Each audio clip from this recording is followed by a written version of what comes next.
Hey everyone, welcome back to another episode of Habits You Love. Just a real quick reminder, I am wearing one of the June merchandise limited edition teas and tanks and coffee mugs, and this month's theme is main character energy. So be sure to check out my website under the shop. Some of the proceeds will benefit No Blues News nonprofit this month, so get it while it lasts. But I'm excited to welcome my guest, Nicole Rose. She is a habit-focused fitness coach for women. I'm excited to dive a little bit more into your story. We met 15 minutes ago in person for the first time, but we have a lot of mutual connections and friends. And I know what two people had said, like we needed to connect. Yeah. And so there's definitely no accidents here, which is why you were on the podcast and you're a habit coach. So fits right in. So welcome and thank you for joining us. Thank you. I'm so happy Yeah. to be here. Yes, I'm excited to dive deeper into your story. So maybe just share a little bit about you, where you're from, what you currently do, where you live, all the things. So, my name's Nicole. I was born in Vermont, but I was raised here. I've been here for 35 years. So, I'm a Floridian. You are officially Yes, local. officially local. But I am a habit focused fitness coach for women. I want to say like 15 years in a pattern of very self destructive behavior. Mm. And I hit a very, very low rock bottom in 2020. And I got sober. And that's what brought me to my purpose, which is to help other women build Mm. healthy habits. And I'm just really excited to create the life that I've been living. So, Did you say 2020? 2020. Every single one of my Yeah. guests have said 2020 Yeah. was a pivotal year. Yeah. It's Yeah. crazy, honestly. Oh my gosh. I mean, for me, every single person has brought up 2020, how it was like rock bottom or rediscovered something about themselves and it went a whole other direction since. Yeah. So, and you are a coach for women now. Mm.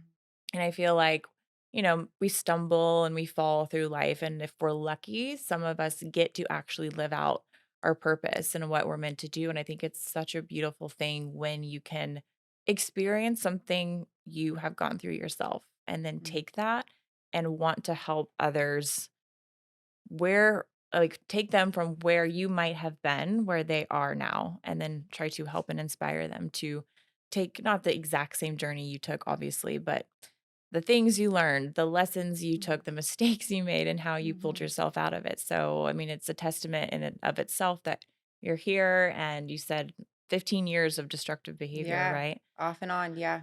That's such a long It time. is. So guess walk us through that journey of well, first of all, I mean, what were these destructive behaviors that you were participating in for such a long time? Yeah. So I mean, honestly, alcoholism is the top one. I mean, I started drinking when I was 19.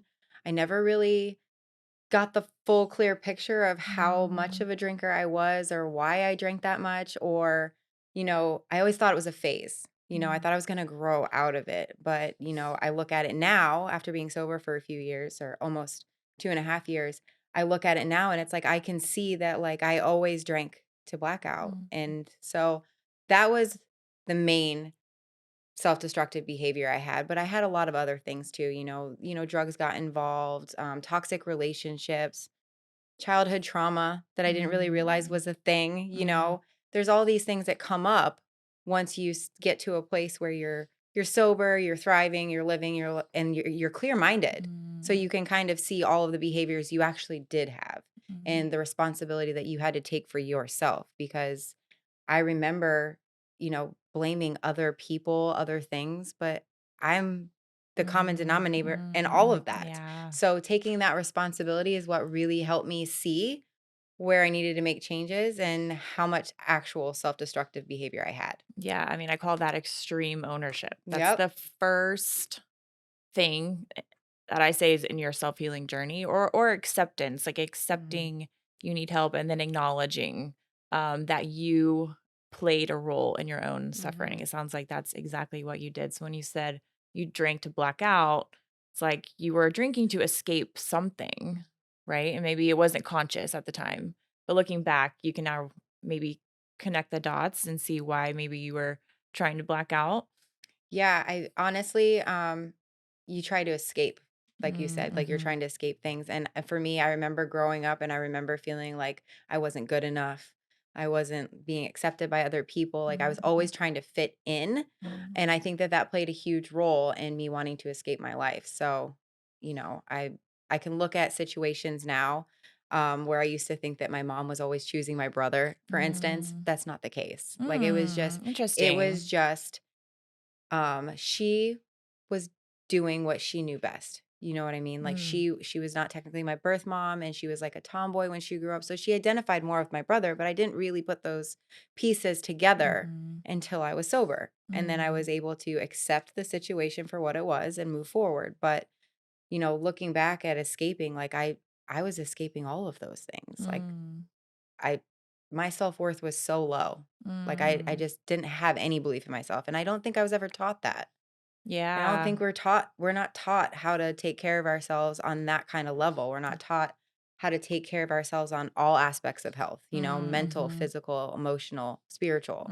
We're Mhm. not taught all of those things. Yeah, definitely not in school Mm-mm. whatsoever, and then when you have parents who don't have those tools as well, Yeah. they're not gonna know how to pass Mm-mm. those down to you, and I think that's a very common theme throughout a lot of my guests, especially in myself. It's like, I always say my parents took amazing care of us, like, I know they loved us so much, and they did the best they could with Mm-hmm. what they knew how to do, with what they had, the emotional tools.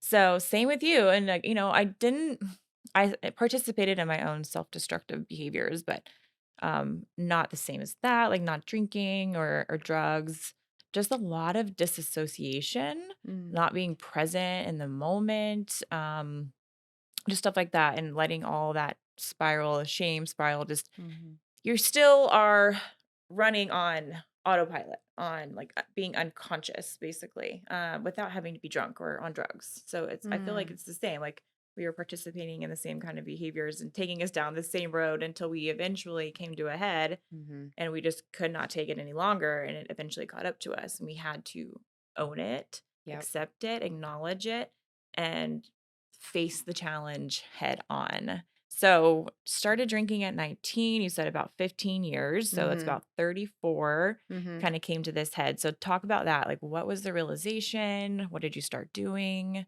So my moment, my like light bulb moment Mm, was I actually woke up one morning at my best friend's house and my husband at the time was staying there because we were separated and working on things. And I was so full of guilt, of I was just an emotional wreck. Like I felt like I was going to explode. And at mm, that point I just said, "You know what? I don't care anymore what the consequences are going to be. Like I have to get this out. Like I have to speak the truth.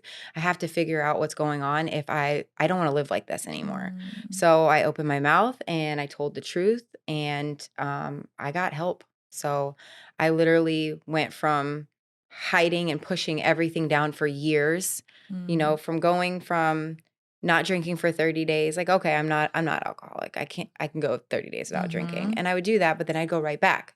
You know, every 'Cause you were, time like, doing, like, a fitness challenge or something yeah, like that, anything yeah. like that, yeah, and I would go right back. It was like if I didn't have some kind of goal in front of me that took precedent at that Mm. time, like, I'm gonna go back to You fall those back to those behaviors, ways, right yep. back into those Mhm. ways. So I had realized that obviously this time that's not the case. Like I can't just stop for 30 days. Like this has to come to an end. Like I don't care Mm. what happens. I'm going to speak my truth and whatever happens happens and it was the best thing I ever did. So what were you open and honest about? What came out of your mouth I had that an day? affair. Okay. I deep into my drinking, I had an affair and I was just like I gotta get this out. Mm. That part opened the floodgates to everything else that I needed to get out. Oh, It was because of that that I did that, and I don't yeah. regret it Yeah. because of where I'm at now. Yeah. But it's because I did that that I was able to open up and be honest about everything else in my life. Shame is the biggest negative emotion. Mhm. On a scale of, like, the energy and consciousness, shame is at a 20 on the Mm. scale, and, like, joy and enlightenment is, like, 1,600.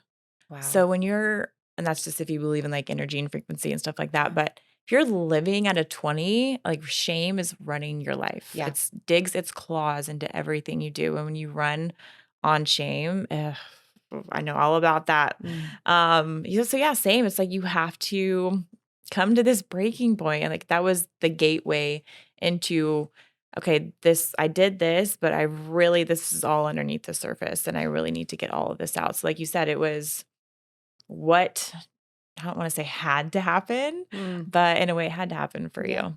you. So how did your husband take that at the time? Because I know you said you guys were already kind of on the rocks, you were separated.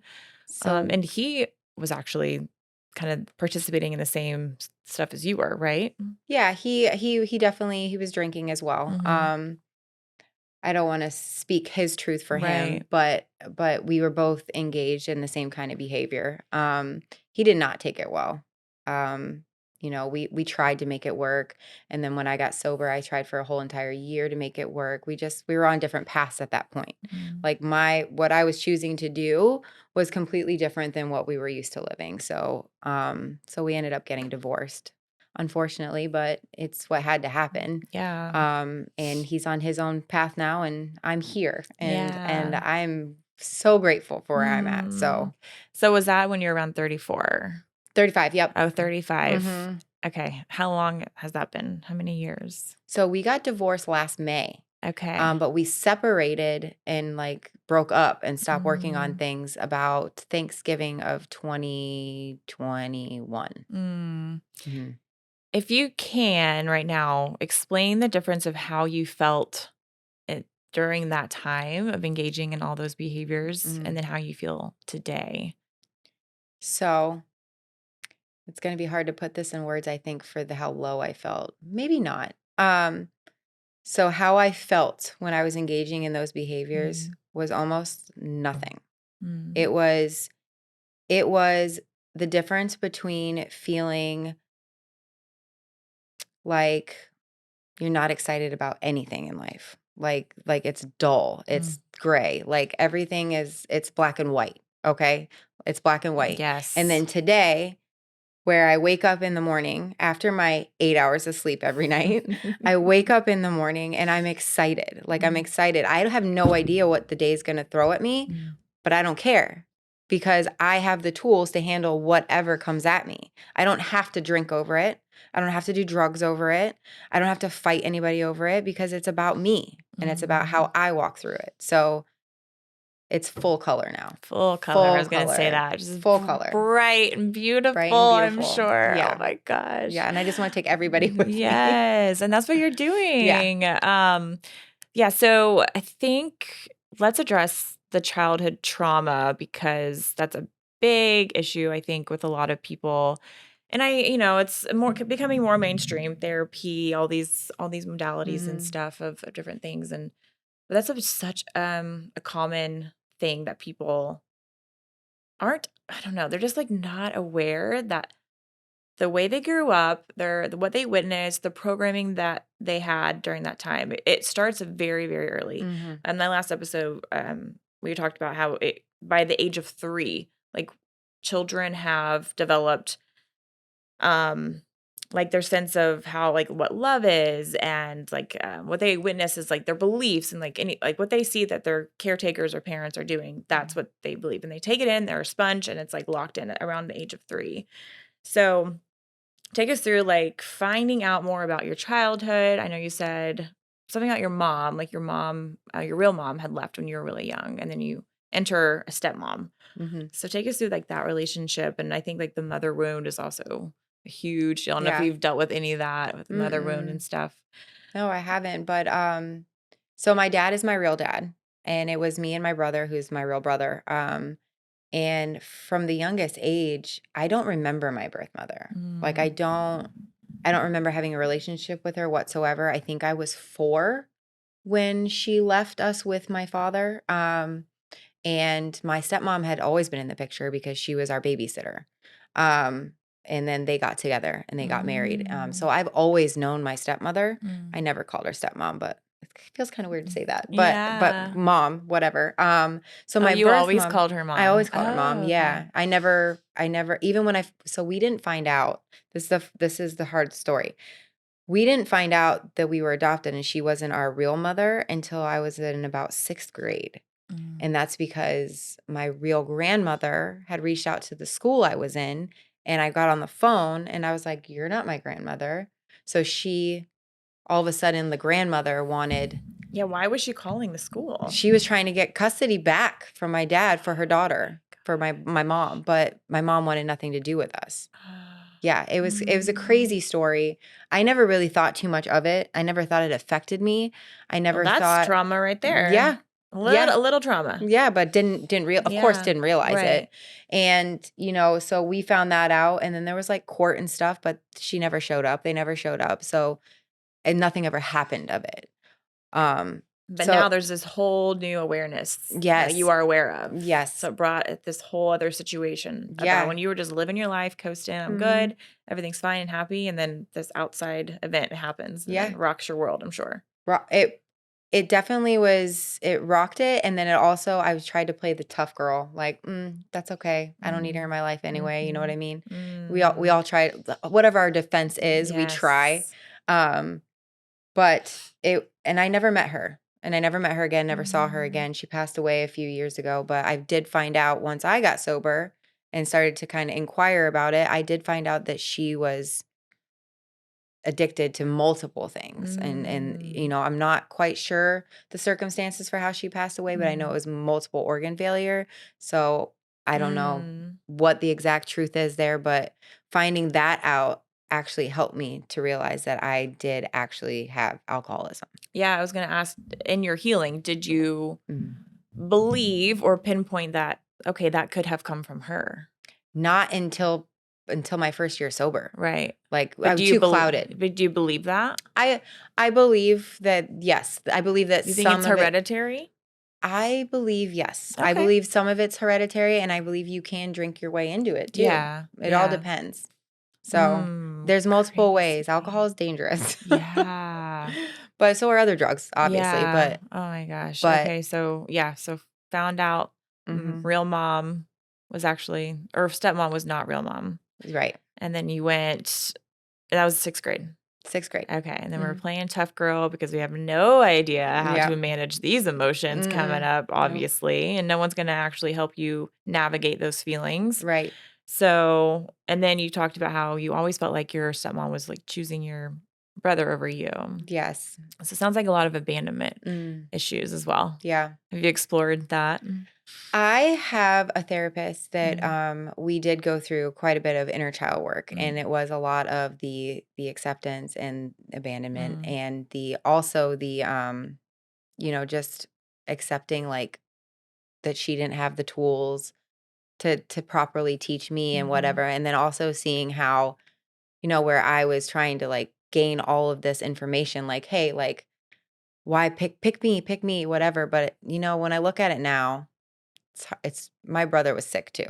Like, I look Mm. at it now, mentally sick, and I didn't think about it at the time, but he needed her more than I did, because Mm. I played the tough girl, Mhm. right? Mhm. I don't. Nicole doesn't need the help. She's Yeah. getting A's in school. She doesn't need me, whatever. Yeah. So I didn't look at it that way, and now I'm like, oh, I get it, but yeah, definitely some feelings there of abandonment and Yeah. Because I mean, you can even feel that by the age of 4. yeah, You could feel that and not remember feeling that. And it's mm, locked into your subconscious until yeah, you rework it and get it out. wow, Yeah.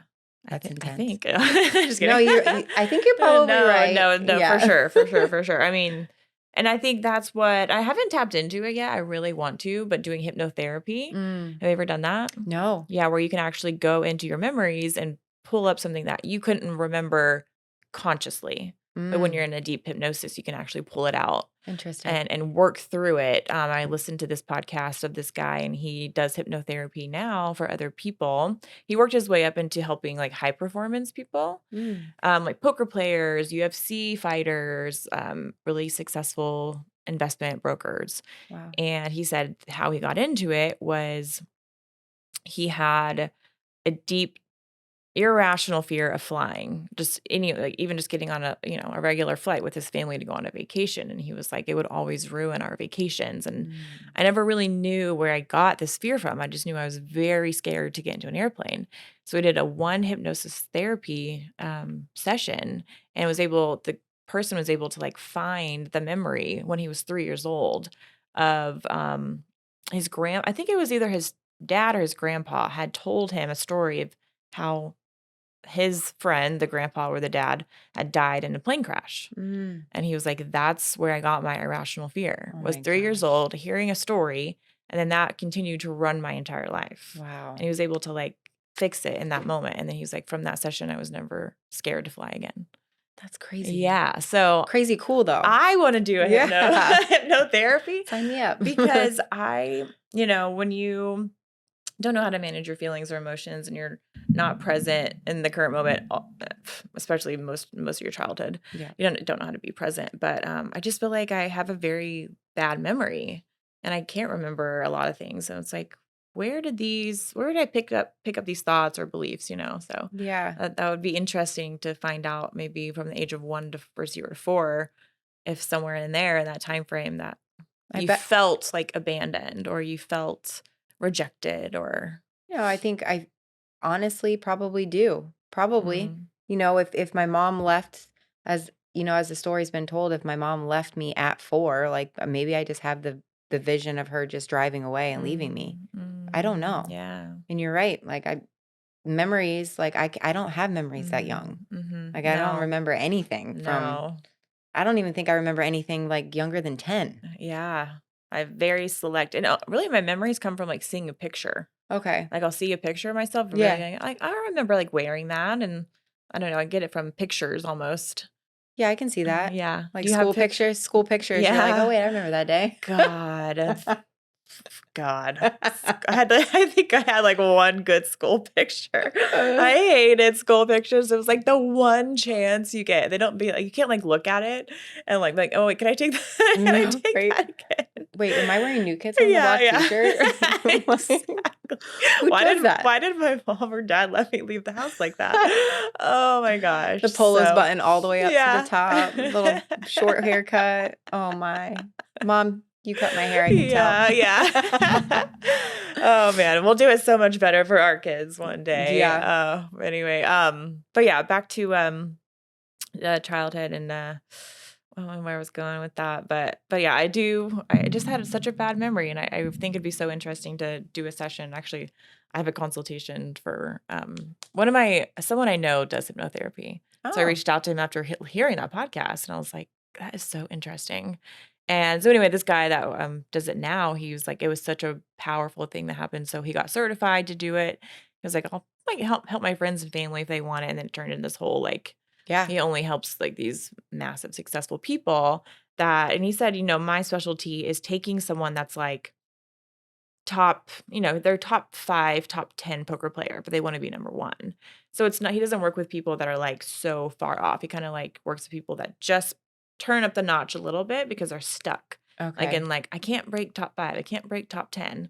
So it's like the self-sabotage and the beliefs about themselves that he works with. So I thought Yeah. that was super interesting. So I'm going to do one and see what comes up. Yeah. Yeah. Oh my And I'm going to gosh. bring like all my issues to him. Like, Yeah, which one should I work on? Yeah, I'm just wondering, like, if they do those kind of sessions, like, how do you pick what comes up? Like, is it something that comes up or do you just bring it and Well, stuff? what was so interesting is he said that the people with irrational fears actually are the easiest to work with because if you have an irrational fear, you can find the issue in memory much quicker because Okay. it's so irrational. He's like, obviously a fear of flying like is a pretty irrational. So he was like, it didn't take a long time to be like, oh, maybe it's this, maybe it's that. It was like, nope, straight to the memory. They found exactly where it came from and they were able to work on it right in that moment. Oh. But he said someone with like not a big issue where it's just like, oh, like, I want to be a little bit better here, or I think I might have this. It's like that actually takes a lot longer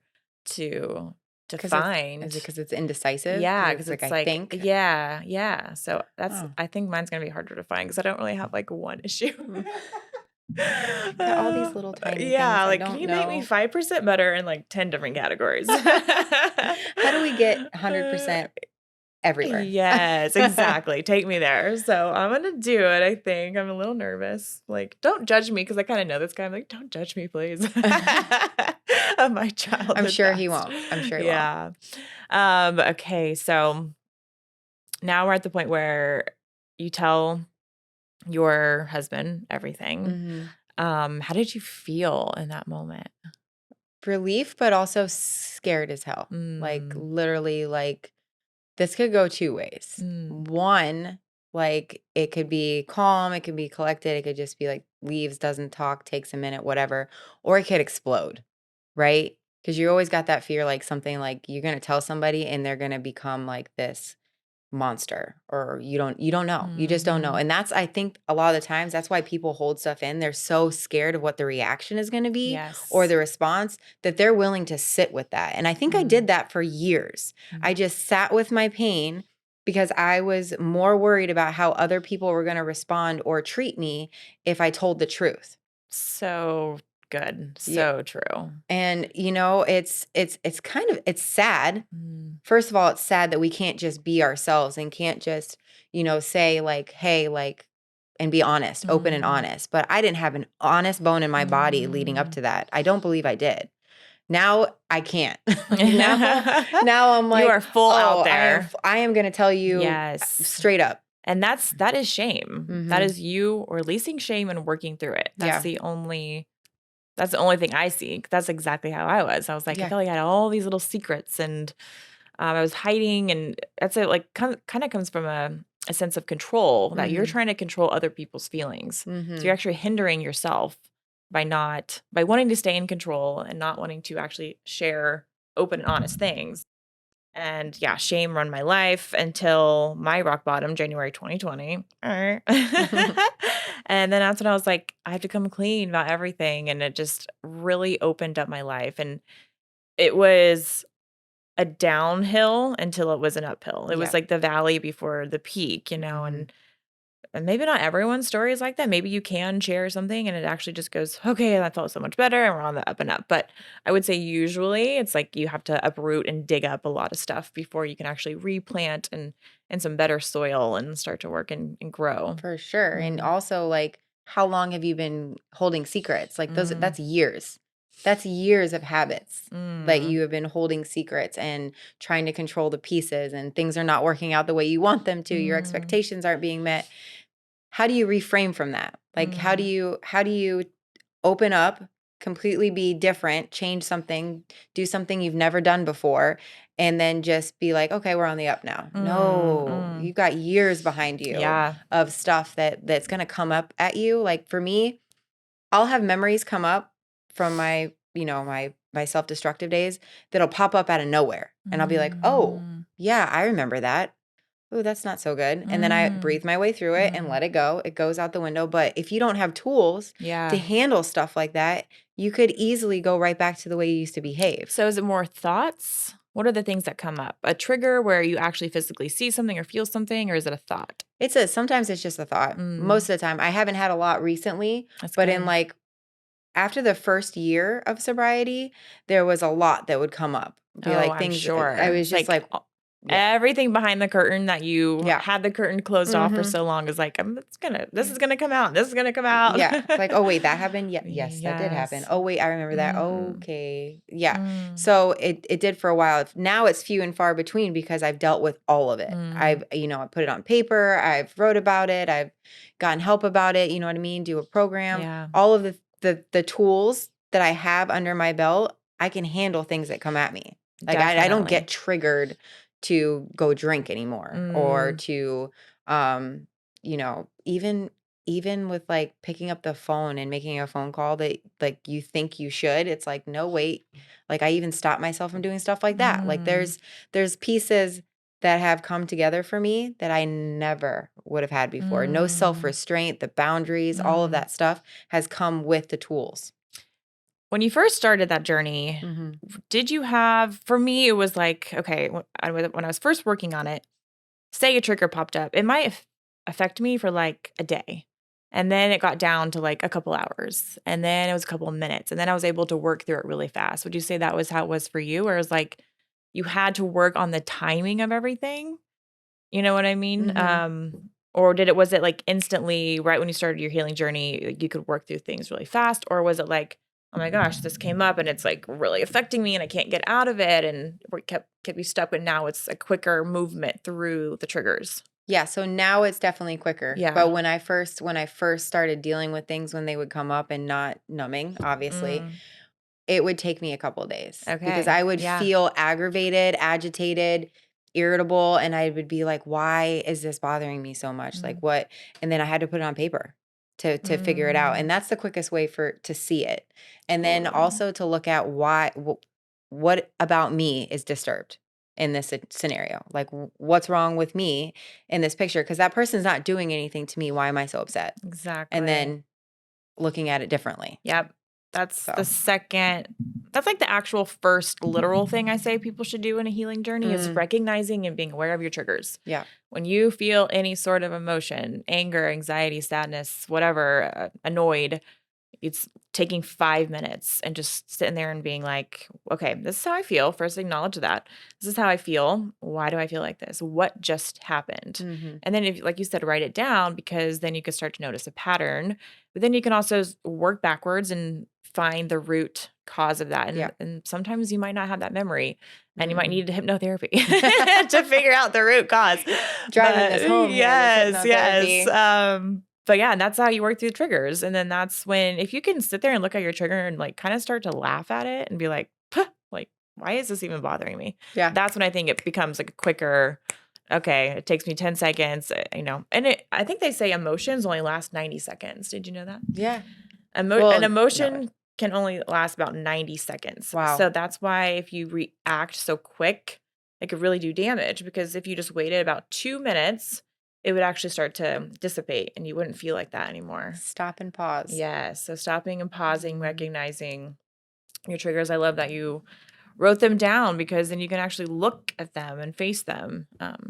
But going back, I kind of want to go back a couple of steps and I want to ask you this. And I want to kind of share my opinion about kind of being like open and honest and just no, I really can only call it like shameless in a way where you're like completely shameless. And I think maybe we know a couple of those people where like, Mhm. how can they act like that and be so open and be themselves and not seem to have any skeletons in the closet? And I think that is really for parents out there today. My previous guest before you, Josh, he's such like the most open person that I know, like totally himself, has nothing to hide. And he just said from an early age, my parents were just open and honest with me about everything. And no, Mm. maybe with some discernment and some boundaries. But I think that is like the biggest thing for parents to be aware of is don't let your kids think that they have to hide anything from you, their feelings, maybe something they did, their emotions. I know that Mhm. was a tool that I was not given. Right. I was not given, "Hey, how do you feel about that? Why do you feel like this? Why are you acting like this? Like talk to me about it, you know?" So just from an early age, I think for parents to allow their kids to do that. Like Josh said, I was encouraged to do that. And I think that's so Yeah. powerful. So it sounds like we both didn't have that. And I No. think that's where the build up and the build up and the build up Yeah. comes from until we literally explode from Mhm. secrets and shame and guilt and Yeah. anxiety. And Yeah. then until the lid pops off and everyone's journey is going to be different. It'll happen at different ages, stages, but that was your journey and it happened, but you're here today. So, Yeah. Yeah, and I would say, watching my parents at a young age, like they had their secrets too. So mm, I think obviously you learn what you see. mhm, Um, mhm, but today I'm grateful that I am able to be open and honest and to really be able to look at myself in the mirror because all the habits that I had before I thought were keeping me safe when really they were postponing me for the life that I could actually live. oof, Yeah. gut punch, that was great. Yeah. Just I Mm, mean, it takes what it takes. mhm, Everybody's journey is different, like you mhm, said. It takes what it takes for somebody to realize, like, I really gotta get my shit together. I gotta mhm, change my life. If I want this, I have to do these things, but it's all in the habits. it takes what it takes. Mhm. I like that phrase, "It takes what it Right. takes." What would you say to someone right now who is maybe where you were and they're participating in self-destructive behavior? They think it's actually keeping them safe, like you said, which is really good. And they have all this shame and these secrets. And what would you say to someone if you came across them and you knew that they were acting that way? And you knew that if what I see is like, I just know it's like they could be on the other side of this if they could just do this? Well, I know personally that you can't just pull people along with you, even if you see that they have it. They have to Mm. literally Yes. want that change for themselves. So if it was somebody who wanted that change Right. and who could recognize that, I would tell them that it's only one step away. Mm. It's not 500 that we think we need to go. It's one different step. Mm. Take one different step in a different direction and you change your whole trajectory. Totally. It's like you Yeah. come to a dead end and you can either go left or right. Yep. And you keep turning right. Getting the same results. Yeah, but the same results. You're going in circles. Yeah. But a whole different life if you would just turn left. Yeah. Like Zoolander. He couldn't turn left, but but you can turn left. You can turn left.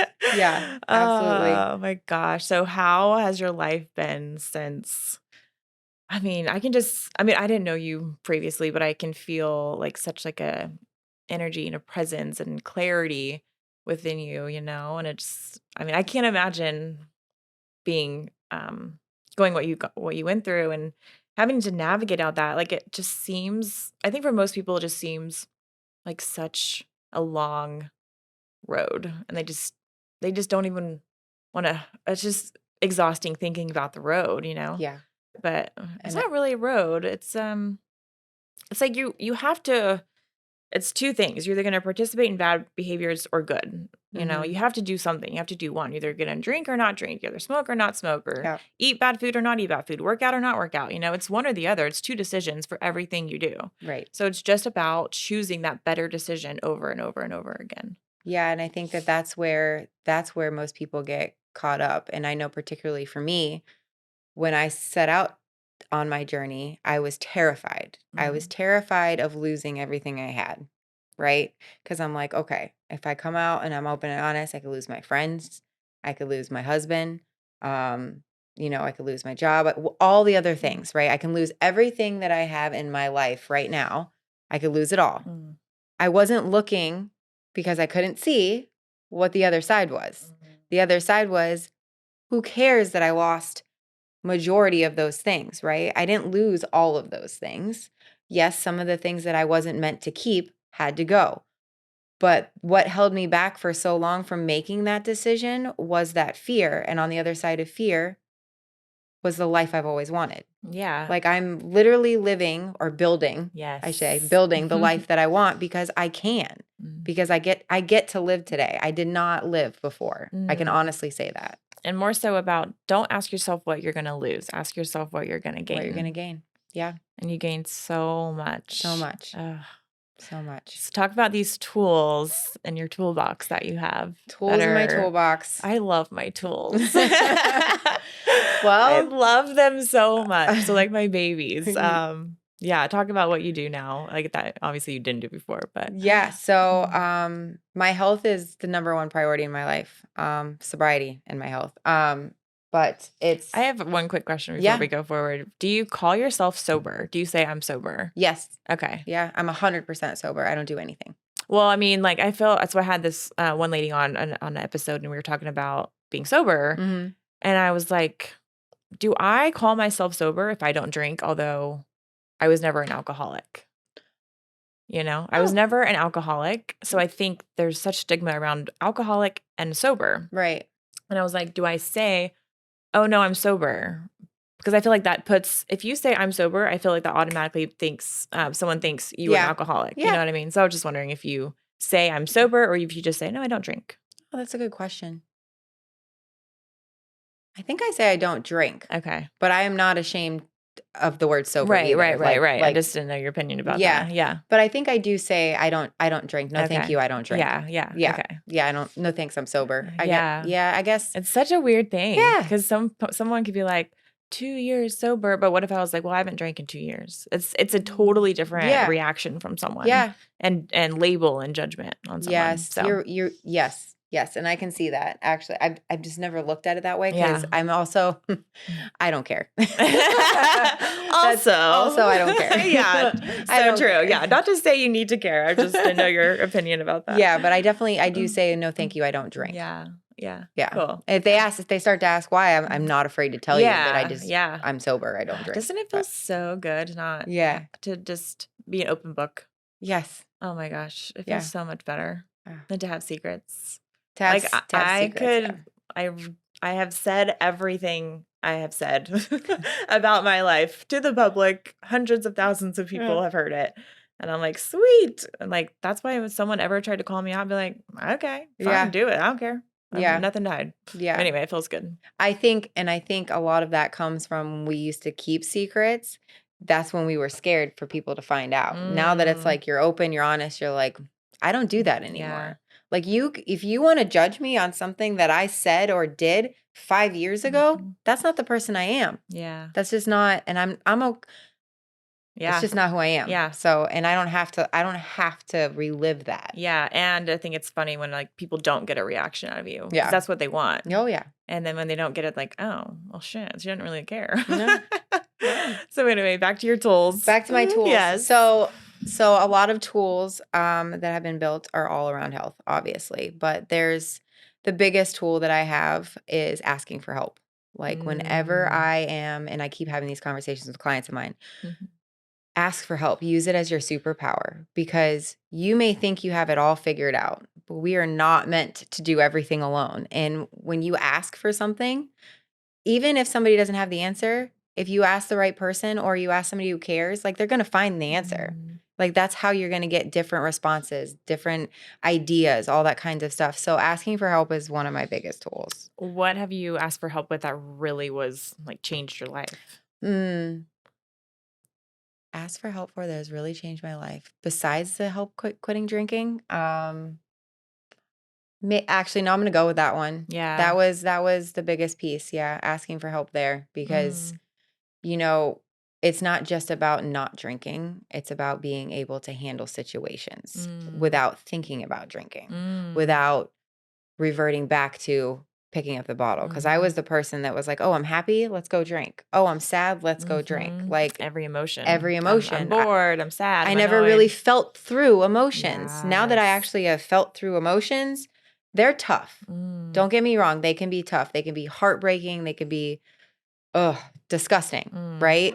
But you don't have to pick up a drink about it. So that is the best I asking for help love that I that. did. That's Yeah. actually a sign of strength when Yeah. you work through it sober instead and clear-minded as opposed like that's the weakness is grabbing the bottle and Yes. being like, this is how I cope. Yep. Yeah. Yep. Cool. I like Yeah. that.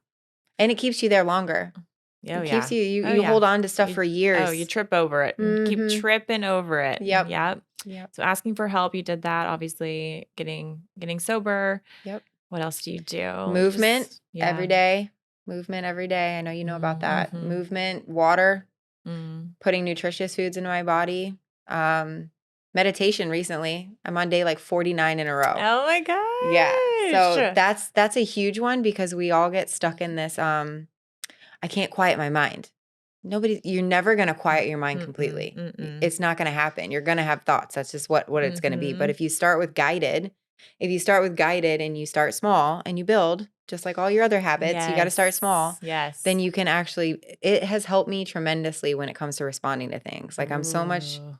calmer. Yes. And you can also choose what you want to listen to for meditation. You can Yeah. search topics. I meditate so many different ways. Yeah. It's not like a I think when people think of meditating, they're like, okay, you're sitting down, crisscrossed, hands are open, and you have a Mhm. blank black space in your brain. That's what I No. think people, and it's not like that at all. It's No. totally what you said. It's start small, start guided. Yeah. So, there's so many different ways. Sometimes I'll just sit there and listen to music and just think. I actually do try to think when I meditate in a Yeah. way.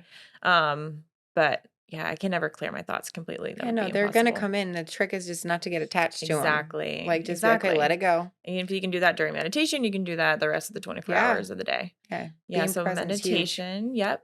Um, meditation, yes. The other one I was gonna say, movement, water, nutrition, Journaling, meditation. right?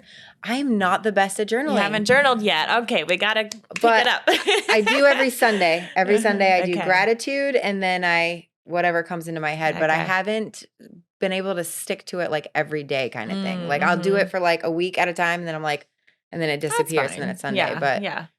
it is something that I We can't started. do it all. There's so many tools. It's Reading, endless. reading Yeah. is a good one for Mm.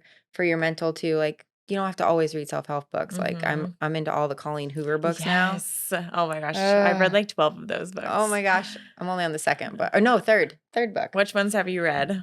It ends The with it us. ends with us, it Yes. starts with us, and Yes. then I'm on Heartbones now. Okay, yeah. Oh, yeah, I saw you actually Yeah. read yeah, I saw you Yeah. that. Yeah. I've read a lot. Yeah, I read the first fiction book I read. Um, that's fiction, right? I always get Yeah. that mixed up. Okay, fiction. Well, I mean, the first couple were kind of based off true stories. Okay, so I read Verity for the first time like Mm. 3 years ago, and when I did it, I read it in 3 days, and I was like, "Oh my god, that felt so nice." Like, I wasn't thinking about this, I wasn't stressed about this, and it's just a way to get out of your head, honestly. Yeah. So then I got addicted to reading fiction books because, like, I'm not reading a self-help book, and I don't have to think about my issues and my problems, and it really gets you out of your own head. Yeah. So read a fiction book. Colleen Hoover, shout out. We love you. Oh my Yes. gosh, she's the best. For sure. And the other one that I was gonna mention that, a lot of people don't think about because it's well, they do think about it. Actually, most people probably do. It's helping other people. So you Mm, get out of yourself and into somebody else and give them the tools that they need. That really in turn helps you. I love that. Yeah. That kind of segues into what you're doing now, and that's your coaching. So Yeah. I know for me, and maybe for you, it was like you just said, honestly, it was like helping someone else was helping me in my process as Mhm. well. Yeah. Uh, So what does your coaching look like for women? so my coaching, originally I started coaching, I was like, all right, we're doing the fitness thing because I did it before. Like I've been in this space since 2011, I think. Um, but I recognize that women aren't sticking to workout routines. They're Mhm. not sticking to the things that they need to stick to. They have Yeah. these goals, but they're not sticking to it. And that's Mm, because of the habits that they have leading up to them wanting to stick to a program. If your head's not in the game, mm, like mindset's a huge part of everything we do, right? mm, Where the mind is, the body follows. And if mhm, you're not healthy in your habits with your mental, you're not going to be able to stick to a routine. You're constantly going to be looking for the instant gratification that we see all the mm, time. It's mhm, all over the TV, it's all mm, over, magazine covers like this magic pill or this magic diet. We're mm. so caught up in the get results fast that we're not focused on the long term. Or we just see someone that has what we want and they don't see their journey up until that point. Yes, exactly. And they It's think like it they have gone through what you are going through right now, but you aren't sticking it out, and they did. right. That's a difference. That's the difference. And it takes years. Yeah. It Yeah. doesn't take 3 weeks. Yeah. It takes years. Yeah. I saw that huge discrepancy. Same thing. I was doing Mhm. health and fitness, nutrition for about until about 6 years, and then when I started to go through all my stuff, and I was very low emotionally, I was very low Mhm. physically. I was like, well, how can this be? I'm a trainer. I have all the knowledge in my head. Intellectually, I knew what to do. I Right. just couldn't do it. So it really doesn't matter about the knowledge you have in your head. It's about being mentally and emotionally healthy. So same thing. I was like, okay, I actually need to work on the step before the step with these women. Like, what's the real issue here? And that's when, oh Mhm. God, a whole can of worms. Yeah. When women would tell me their like deeper rooted issues. And I was like, this is the work. The Yep. work is not meal prepping for you. The work is not setting your alarm at 6 a.m. for you. No. The work is live your life, do exactly what you're doing, but we're going to incorporate these things until you build up that strong foundation of mental. Exactly. So, Yep. exactly. I Yep. know what you're going through. Baby steps. It's literally and we all do it. Like we literally all look at it like I have this far to go. And then we start self-sabotaging because we Mm, see how far it is we have to go. We're not focused on just the 24 hours that mm, are ahead of us, mhm, mhm, just the 4 steps we have to do mhm. today. See, I have my clients, they do 4 things. They have to 100 ounces of water every day, hit their protein goal, get their movement in, and do at least 5 minutes to themselves of something Mm, that's for mental, journaling, meditation, whatever. And then the accountability piece, they gotta let me know that they did it. But the thing is, when you only focus on those 4 things just on the 24 hours ahead, you stack them up. exactly. And then you can start to move forward. And then maybe you can start tracking food. And then maybe you can do whatever Mm, to hit those bigger goals. But it's a process. mm, You have to learn that you can believe in yourself and you are capable. It's not 3 weeks on, 1 week off, 3 mhm, weeks on, 1 week mhm, off. You'll mhm. repeat that cycle forever until you get to the bottom of actually building those stable foundational habits. Yep. Insert my favorite quote here. Little by little, a little becomes a lot. So you don't do, well, a lot. A lot tomorrow. It's little by little, a little becomes a lot. Like you said, just tackle the next 24 hours in front of you. Yep. Maybe you're watching this or listening and you're not working on a physical goal. You're working on something else. Like I think I've got my physical down, but I have other goals too. And again, I see the long road ahead and I'm like, God, like, why can't it just be tomorrow? But it's actually kind of cool because I know the person that is that, like, it's kind of cool to like work towards that when you know you're going to hit that. Yeah. You know, it's like, okay, I'm not there yet, but it's really cool that I get to challenge myself and learn and grow to be that person. Like even for our little, like we're both doing a speaking engagement in a little over a month. And I know right now I'm not confident in that, but I'm like so excited to learn and challenge myself. And in the process of becoming that person, I know it's going to be like a beautiful transformation. So maybe think of it that way too with your physical. Like think about the person that you're going to be when you have, when you lose that 30 pounds, like you won't have the same mindset. You won't have the same thoughts. You won't have the same beliefs. They're all going to be different, positive. So I think that's like the really cool part is like the person that you will become and how everyone else will get to experience you from that moment on. Yeah. And it changes. You think about the woman that you think you want to be like, as you start working towards her, it changes because you're changing. You're changing. So maybe you thought that when you lose 30 pounds, you'll be this type of person. But because you're taking your mental health so serious and the other aspects of your health on this journey, you may become her at 15 pounds. You may become her when you lose 5 pounds. Yes. You don't know when you're actually going to become her because it's not about the number. It's about you actually becoming that woman. I love that. Yeah. Yeah. So it's like, okay, at 30 pounds, I will feel like this. But then 2 weeks later, or even 3 weeks later, okay, I've only lost 5 pounds, but oh my gosh, like I already kind of feel like that. So yeah, don't like underestimate yourself is what I'm trying to say. Yeah. Don't underestimate yourself. Yeah. You're so powerful. So powerful. And I tell the women all the time, I'm like, do not put your worth on a number. It does not suit you. It's not about the number. It's about being healthy, happy, longer living, and enjoying your actual life. I haven't weighed myself. Well, that's not true. I had to weigh myself for a medical exam the other day, but I don't have a scale at the house. I don't okay, 129. I am a 9 out of 10 confidence today.